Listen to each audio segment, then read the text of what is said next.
Housemates சிவகார்த்திகேயனோட ப்ரொடக்ஷன்ஸில் வெளியாகி இருக்கிற படம். ஹவுஸ்மேட்ஸ் படத்தில் வந்து பார்த்திங்கன்னா அந்த தர்ஷன் கனா படத்தோடைய ஹீரோவான தர்ஷனும் ஹீரோயின் ப்ளஸ் வந்து சீனியர் ஆர்டிஸ்ட்டாக வந்து காளி வெங்கட், வினோதினி இவங்கெல்லாம் நடிச்சிருக்காங்க. ஹவுஸ்மேட்ஸ் படம் பார்க்குறதுக்கே சின்ன பட்ஜெட் படம் தான். ஸோ அது நமக்கு தெரிஞ்சு போச்சு என்னடா படம் அப்படிங்கிற மாதிரி நம்ம யோசிக்கிற மாதிரி இருக்கும். ஆனால் சிவகார்த்திகேயன் இந்த படத்தை ரிலீஸ் பண்ணுற அளவுக்கு ப்ரொமோஷனில் வந்து நிற்கிற அளவுக்கு இந்த படத்தில் என்ன இருக்குன்னு ஒரு கேள்வி, ஒரு க்யூரியாசிட்டி உருவாச்சு. சரி, ஓகே அப்படிங்கிற ஆங்கிளில் தான் இந்த படத்தை போய் நாங்கள் பார்த்தோம். படத்துடைய கதைப்படி பார்த்திங்கன்னா தர்ஷன் வந்து யாருமே இல்லாத ஒருத்தர், சொந்தமாக ஒரு வீடு வாங்கினாத்தான் பொண்ணு கொடுப்பேன் அவர் லவ் பண்ணுற பொண்ணுடைய அப்பா சொன்ன ஒரே காரணத்துக்காக பழைய வீட்டை ஃபர்னிஷ் பண்ணி அதை லோன் போட்டு இருக்கிற காசெல்லாம் விற்று அந்த வீடு வாங்கி அப்புறம் வந்து அந்த பொண்ணு ஓகே சொல்லன்னு சொல்லி அப்புறம் திரும்ப வந்து ஓகே சொல்ல வச்சு கல்யாணம் பண்ணி அந்த வீட்டுக்கு கூட்டிகிட்டு போயிடுறாரு. இந்த வீட்டுக்கு கூட்டிகிட்டு போனதுக்கப்புறம் இவங்களுக்குள்ளே என்ன நடக்குது சண்டை அப்படின்னு நினச்சிங்கன்னா அது கிடையாது கதை. இது உள்ள வீட்டுக்குள்ளே கூட்டிகிட்டு போன உடனேவும் என்ன பண்ணுறாரு, தர்ஷன் வேலைக்கு போயிடுவார். வீட்டில் ஹவுஸ் ஒய்ஃப் மட்டும் வீட்டில் இருக்கும்போது வீட்டில் சில அமானுஷமான விஷயங்கள்லாம் நடக்குது. திடீர்னு பார்த்தா ஏதோ செவத்தில் எவனோ ஒருத்தன் இருக்கிறான், திடீர்னு வந்து ஏதோ ட்ராயர்லாம் பிடிச்சி இழுக்கிறாங்க, ஒரு பக்கம் வந்து இதை தள்ளி விட்றாங்க அதை தள்ளி விட்றாங்க, என்னடா நடக்குது இது அப்படின்னு சொல்லி ஒரு கன்ஃபியூஷன் ஒன்று ஓடிக்கிட்டு இருக்குது. இது அப்படியே போய்கிட்டே இருக்கும்போது வீட்டில் ஏதோ அமானுஷம் இருக்கோ அதை இருக்கான்னு சொல்லி ஒரு பக்கம் செக்கிங் போயிட்டுருக்காங்க. இன்னொரு பக்கம் வினோதினி, காளி வெங்கட் இவங்க ரெண்டு பேருமே வந்து ஒரு விஷயம் பண்ணுறாங்க. என்னென்னா அவங்க வீட்டில் ஒரு சின்ன பையன் வந்து வீட்டில் ஹேங்கர் திறந்தா அவங்க வீட்டில் ஒரு இது இருக்குது. அதே மாதிரி காளி வெங்கட்டில் ஒரு சில அமானுஷமான விஷயங்கள்லாம் நடந்துக்கிட்டே இருக்குது. ஸோ இந்த வீட்டில் எதுவும் பேய் இருக்கோ அப்படின்னு நினைக்கிறாங்க. இது ரெண்டுமே வந்து தனித்தனியாக காட்டப்படுது. ஒரு கட்டத்தில் தான் புரிய வருது இது ரெண்டுமே வந்து ஒரே வீட்டில் நடக்கிற சம்பவங்கள், ஆனால் வேறு வேறு காலகட்டம் அப்படிங்கிற அந்த ஒரு விஷயத்த சொல்கிறாங்க. டெசர்ட் எஃபெக்ட் அப்படிங்கிற ஒரு விஷயத்தையும் சொல்லிவிட்டு, அதாவது x axis, y axis, z axis மாதிரி அதோட இமேஜினரி ஆக்சிஸ் மாதிரி டெசர்ட் ஆக்ட் அப்படின்னு சொல்லி ஒரு விஷயத்த சொல்கிறாங்க. ஸோ இது வந்து ஏதாவது ஒரு இடத்துல வந்து ஒரு நெகட்டிவ் எனர்ஜி ரொம்ப ஸ்ட்ராங்காக இருக்கும்போது தான் அந்த டைம் லைனில் வந்து கொலைட் ஆகும் அப்படிங்கிற ஒரு விஷயத்தையும் சயின்டிஃபிக்காக சொல்லிவிட்டு திரும்பவும் கதைக்குள்ளே இப்போது இந்த வீடு எனக்கு சொந்தமா உனக்கு சொந்தமா அப்படிங்கிற ஒரு சண்டை நடக்குது. ஏன்னா காலகட்டங்கள் ஒரு 10 ஆண்டு காலகட்ட இடைவெளி இருக்குது. இவங்க 2022 இருக்காங்க, வினோதினி காளி மட்டும் 2012 இருக்காங்க.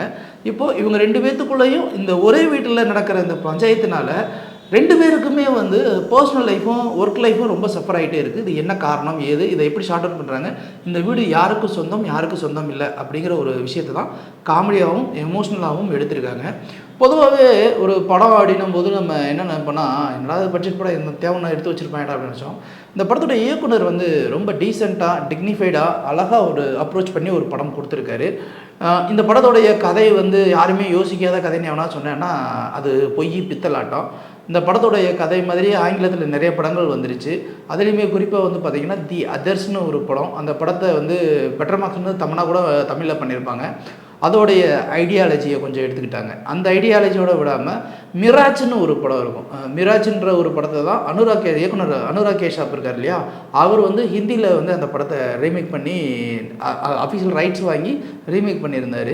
மிராஜ் படமும் கிட்டத்தட்ட இதே ஒரு 10 ஆண்டு இடைவெளி தான். இதே அந்த டிவியில் ரெண்டு பேரும் கம்யூனிகேட் பண்ணிப்பாங்க, அது என்ன பிரச்சனை அப்படிங்கிற ஒரு விஷயத்தை தான் அதுவும் பேசும். ஸோ இதிலிருந்து ஒரு விஷயத்தை எடுத்து நம்ம ஊருக்கு ஸ்டைலில் இந்த படத்தை எல்லாமே முழுசாக கொடுத்துருக்காங்க அப்படிங்கிற அந்த ஒரு விஷயந்தான் இந்த படத்துக்கு முக்கியமான ஒரு வலு. அது மட்டும் இல்லாமல் நடிகர்களுடைய நடிப்பு, இந்த தர்ஷன் வந்து எவ்வளோ சுட்டு போட்டாலும் அவருக்கு அவ்வளோதான் நடிப்பு வரும், அது ஒன்றுமே பண்ண முடியாது. ஹீரோயினோட எக்ஸ்பிரஷன்ஸ் பயங்கரமாக இருக்குது, அந்த கர்லி ஹேர் எல்லாமே. இதில் ரொம்ப முக்கியமான ஒரு விஷயம் என்னென்னா, காளி வெங்கட்டுடைய நடிப்பு வந்து ரொம்ப ஷட்டிலாக அழகாக ஒரு பெர்ஃபார்மன்ஸ் இருந்துச்சு. வினோதினி வந்து நம்ம மேடையில் என்னென்னமோ பேசுகிறாங்க, எல்லாமே பண்ணுறாங்க. ஆனால் 50 ரூபாய்க்கு கொடுத்தா 50 ரூபாய்க்கு மட்டும் நடிங்களேன், ஏன் 500 ரூபா 5000 ரூபாய்க்கெலாம் நடிக்கிறீங்க? அவ்வளோ நடித்து என்ன பண்ண போகிறீங்க? அந்த கதாபாத்திரத்துக்கு எவ்வளோ நடிப்பு வேணுமே அந்த மீட்ரு தானே தெரியும். ஸோ அந்த மீட்டரை விட்டுட்டு இவ்வளோ தூரத்துக்கு நடித்து அடேங்கப்பா அப்படின்ற அளவுக்குலாம் ஒன்றும் இருக்க போகிறதில்ல. அந்த மீட்டரோடு நடிச்சிருந்தாலே நல்லா இருந்திருக்கும். ஸோ நடிகர்களை பொறுத்த வரைக்கும் சில விஷயங்கள் எல்லாமே சுமாராகமாக தான் இருக்குது. காட்சிப்படுத்தும் விதம், அதே மாதிரி இந்த ஒளிப்பதிவுன்னு இந்த ஒரு விஷயம் இருக்கு இல்லையா, வெவ்வேறு காலகட்டங்களில் நடக்கிற கதை, ஆனால் ஒரே இடத்துல தான் நடக்குது அப்படின்னும் போது அந்த ஆர்ட் ஒர்க்குங்கிறது ரொம்ப முக்கியமான ஒரு விஷயம். செட் டிபார்ட்மெண்ட் இந்த ஆர்ட் டைரக்டரோட ஒர்க்கையும் தாண்டி அதை வந்து கேமராமேன் கண்டினியூட்டி மிஸ் ஆகாமல் படம் பிடிக்கிறது இன்னும் ரொம்ப முக்கியமான ஒரு விஷயம்.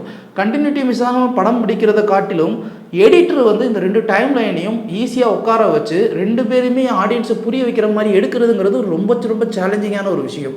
அப்படி இருக்கும்போது இதை வந்து யாருமே புரிஞ்சிடாமல் இருந்துடக்கூடாதுன்றதுனால எடிட்டர் ரொம்ப பார்த்து எடிட் பண்ணியிருக்காங்க. இதுக்கு எல்லாத்துக்கும் உறுதுணையாக இருந்தது இயக்குனர் தான். ஸோ இயக்குனரை பொறுத்த வரைக்கும் இந்த படம் நல்ல விஷயம். ஆனால் இது என்னன்னா இவங்க ஒரு விஷயத்த சொல்லி போய்கிட்டே இருக்கும்போது திடீர்னு வந்து ப்ரீ கிளைமேக்ஸ் முன்னாடி இன்னொரு கொலைட் எஃபெக்ட், அவங்க இன்னொரு ஆளுக அப்படின்னு ஒரு விஷயத்த சொன்னதான் இந்த படத்தோடைய ஒரு மிகப்பெரிய சறுக்கலாக நான் பார்க்குறேன். ஏதோ ஒரு விஷயம், அந்த ஒரு விஷயத்தில் ஒரு கதை போய்கிட்டு இருக்குது அப்படின்னா அந்த கதையை அதோட போக்கில் விட்டுட்டு நீங்கள் அடுத்த பார்ட்டுக்கு வேணால் வேறு ஒரு விஷயத்தை சொல்லி வந்துருக்கலாம். ஆனால் நீங்கள் அதை ஜஸ்டிஃபை பண்ணுற இல்லை அந்த இதில் ஒரு ட்விஸ்ட் அண்ட் டர்ன் கொடுக்குறேன் அப்படின்னு ஏதோ இல்லாத ஒரு விஷயத்தை திணிக்க முற்படும் போது அது வரைக்கும் ஆடியன்ஸ் பார்த்த வேணும் முட்டாளாம் அப்படின்னு கேட்குற அளவுக்கு ஒரு விஷயத்தை கடைசியில் வச்சுருப்பாங்க. அது மட்டுமே இந்த படத்தில் ஒரு மிகப்பெரிய மைனஸ். பொதுவாக ஒரு கதையை பட்ஜெட்டில் ஒரு படத்தை நேர்த்தியாக எடுக்கிறதே ரொம்ப முக்கியமான ஒரு விஷயம். இதில் நேர்த்தியாக எடுத்திருக்காங்க. நிறைய இடங்களில் காமெடி ஒர்க் அவுட் ஆகிருக்கு. ஆனால் இது முழு படமாக இருக்குது அப்படின்னும் போது நிறைய இடங்களில் சுமார் ரகங்கள் நிறையா இருக்குது. ஸோ எங்களை பொறுத்த வரைக்கும் மொத்தத்தில் ஹவுஸ்மேட்ஸ் படம் வந்து ஓரளவுக்கு எல்லாருமே ஒரு வித்தியாசமான டீசென்ட் அப்ரோச் பார்க்குறவங்க எல்லாருக்குமே பிடிக்கக்கூடிய ஒரு படமாக தான் இருக்குது. லைக், ஷேர் அண்ட் சப்ஸ்கிரைப் பண்ணாதவங்க இப்பவே சப்ஸ்கிரைப் பண்ணிருங்க. எங்களோட அப்டேட்ஸ் உங்களுக்கு வரணும்னா பெல் பட்டனை பிரஸ் பண்ணுங்க.